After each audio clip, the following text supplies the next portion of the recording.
Okay. All right, now we're going to look at isoparametric mapping. We saw that we obtained earlier the matrix equations, the system of linear equations KU equals F, and we did it in two different ways. We did it from the bilinear form by just plugging in the way we represent the trial solution and the test function. And then we also did it from the point of view of analyzing the equilibrium of one element and then assembling the contribution of all neighboring elements. Okay, but if you look at the equations, what we see here, for instance, is that we need to carry out integrals, right? And those integrals are in physical space, so we are basically dependent on the locations of those nodes. And actually, what normally people do in finite element is to use this idea of isoparametric formulations, where you actually can perform integrals in a master element that has always the same coordinates between -1 and 1. So this is basically going to be used for integration purposes. Okay. So the mapping that we're going to use for this case is a linear mapping. So consider the mapping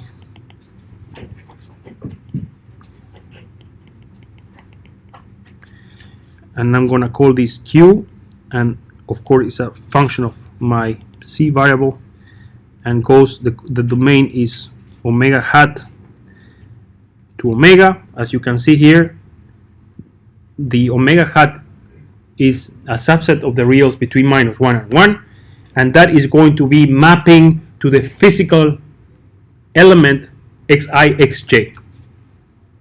Well, in that sense, my x can be expressed as a function of my master coordinate c as 1 minus c divided by 2 xi plus 1 plus c divided by 2 xj. And if you look at it, actually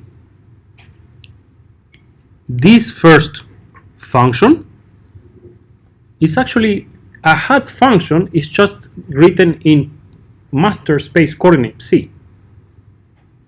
So it is also going to be a linear function that when c is equal to -1, this whole thing is going to be equal to 1. When c is equal to 1, this is going to be equal to 0, and therefore this function looks like this,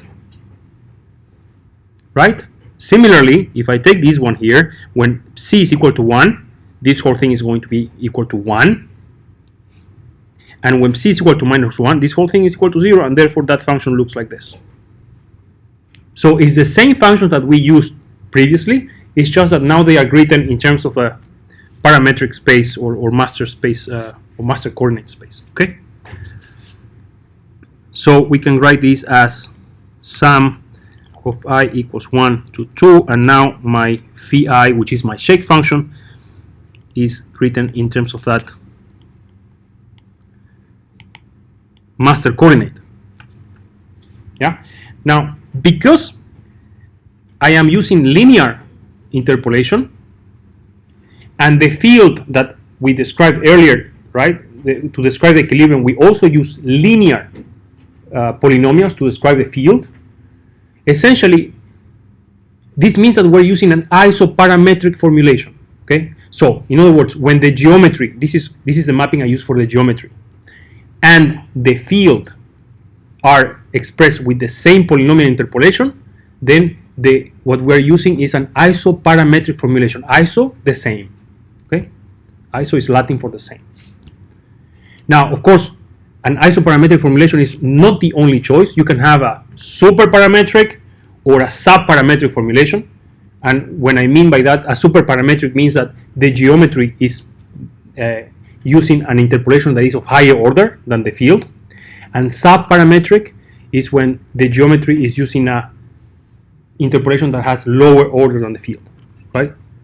And those are also valid options. In fact, later on in the course, when we look at the P version of FEM, what we're going to see is that we are going to keep our geometry linear, and the field is going to increase in polynomial interpolation order. So we're going to look at quadratic, cubic, quartic, quintic, and so on, polynomial interpolations.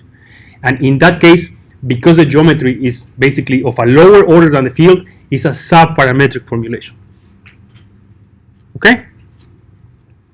So let's write that down.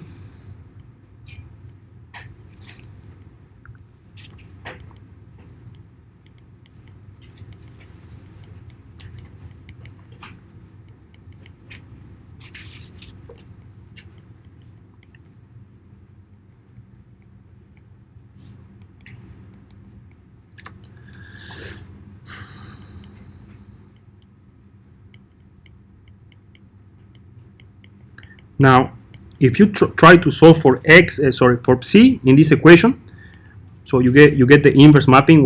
What you find is that for this case, you can obtain C as a function of X.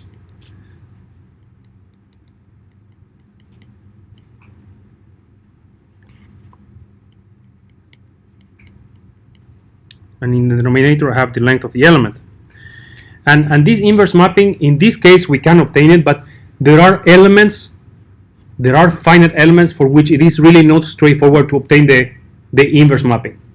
Okay? Obtaining the inverse mapping means solving a nonlinear equation. So normally, we describe the geometry by going from master element to physical element. That is the way it's done. So that is a direct mapping. But to obtain the inverse, that means to go from physical coordinate space to parametric coordinate space, is not straightforward always. In this case, it is, because it's just a linear mapping. But for instance, if you have a quadrilateral element in 2D, right, now we have an XY term. So then basically we need to solve a nonlinear equation to get the inverse mapping. And that is actually also the way we do it in computer implementation. We have to solve a nonlinear equation for which we use a Newton-Raphson loop to do that. Okay? But that's not for now. So as I said, all this is used for integration.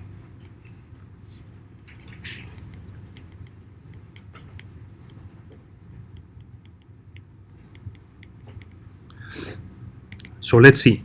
I'm going to write an integral xi xj, and I'm going to integrate some function that is, of course, a function of coordinate x. The moment I want to do the integration in master space, then I have to, of course, do a change of variable here and integrate between -1 and 1. I'm still integrating the same function, but then because of the change in space, what I have showing up there is essentially the Jacobian of that transformation, of that mapping, right? And what is that Jacobian? Dx is essentially that differential element minus xi, which is the length of the element, and then this c divided by 2, and this just comes from applying simple derivative. And as I said, this term here is the length of the element, so let's call that LE, length of the element divided by 2, and deep C. And so what we call, for this particular case, J is the length of the element divided by 2, and you can already see that the Jacobian is actually a constant in this case that is relating the length of the element in physical coordinates with the length of the element in parametric space, which is equal to 2 in this case, right? And we are still not done, because we are still not in a computer implementation, we are still not doing this, right? But we can write that as a sum of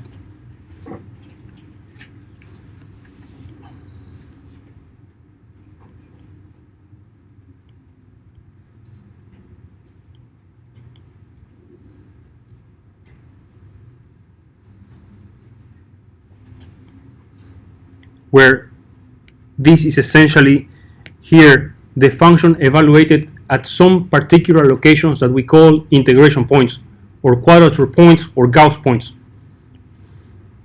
Okay? So depending on what we want to integrate, right, we may need one quadrature point. If what we're trying to integrate is very highly nonlinear, we may need many more integration points, right? And so we are replacing a continuous integral by just basically sampling the value of the function at discrete points that we call quadrature points, where this gamma here is the weight that is assigned to that Gauss point, right? And this is again the Jacobian of that transformation. Yeah? In the middle integral from -1 to 1, why is it f of x and not f of xi? In fact, because the original integrand doesn't change. We have only done a change of variable, but what is interesting is that when we look at the integration of the stiffness matrix, now our shake functions are actually a function of psi. And I'll show you what happens in that case, because now we are integrating something that is supposed to be a function of x, but it is a function of psi. So then we're going to have to apply change rule there. Yeah, we're going to look into this in a minute. Yeah. So just to complete here, because normally then you see these notes, this is a weight that is associated to that Gauss point, right? And these are my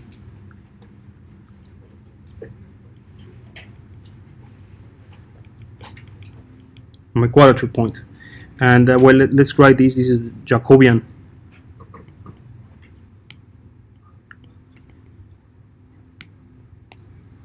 Okay. So now let's try to do the integration of our stiffness matrix. So if you remember, for our little element Ke, we have basically the integral xi, xj, and then we have Ea d phi dx transpose d phi dx dx, and now I'm going to do a change of variable, right? I want to integrate in -1 plus 1, but everything that is inside is still a function of x, right? But I'm going to write my shape functions as a function of phi, of c, sorry, the master coordinate, because normally my shape functions are really always given in master coordinate space, and therefore this doesn't change. My d phi dx is going to be my d phi deep c dx, d phi d c deep c dx, and then j deep c. And one more time, this is going to be equal to the sum I equals to 1 to the number of Gauss points, and I'm going to evaluate that full expression that I have here. This whole thing has to be evaluated at particular points that we call quadrature points. Ea, again, deep c, d phi deep c, transpose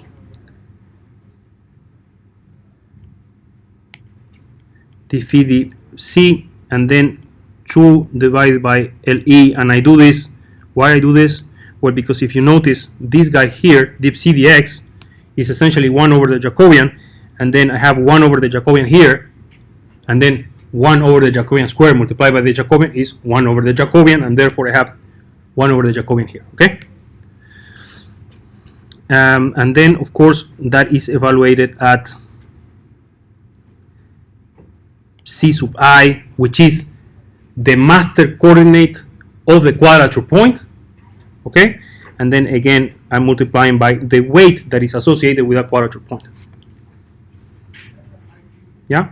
Now, if you just pick linear polynomials and therefore the derivatives are going to be constants, right? If you think about it, this whole thing is going to be a constant, right? And that is essentially taking you to the Ea divided by Le, which is the length of the element, and then you have 1 minus 1 minus 1, 1, which is most likely the matrix that you have seen in your nonlinear mechanics course, right? That everybody knows. This is the stiffness matrix of a bar for tension or compression. And the last thing I want to say is that, of course, right now we have used linear polynomials. So this is for linear.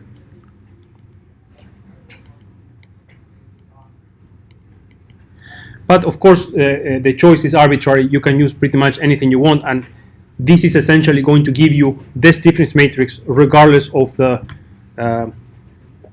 type of shape functions that you use. So it's essentially general till here, right? This has no assumption whatsoever in the shape of those shape functions. And well, if you have seen already numerical quadrature, what you know is that n integration points integrate exactly a polynomial of degree 2n minus 1. That is a polynomial interpolation order. Yeah? So, if I have one integration point, what is a polynomial order I can integrate exactly? Well, 2 multiplied times 1, 1 minus 1, 1. Right? Sorry, 2 times 1, 2 minus 1, 1. So, one integration point integrates exactly a linear polynomial. Okay? So, 2 cubic. Yeah? 3 quintic. And so on. Clear? Any questions? This is a short lecture. Any questions? Okay. The last thing I'm going to say is that, well, in some cases, the Jacobian is also a nonlinear function for some elements. So that, of course, also has to be taken into account.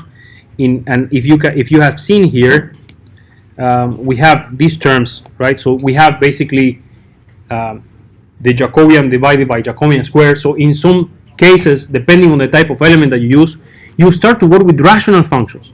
So they are no longer polynomials. And this is a problem because what happens with a rational function?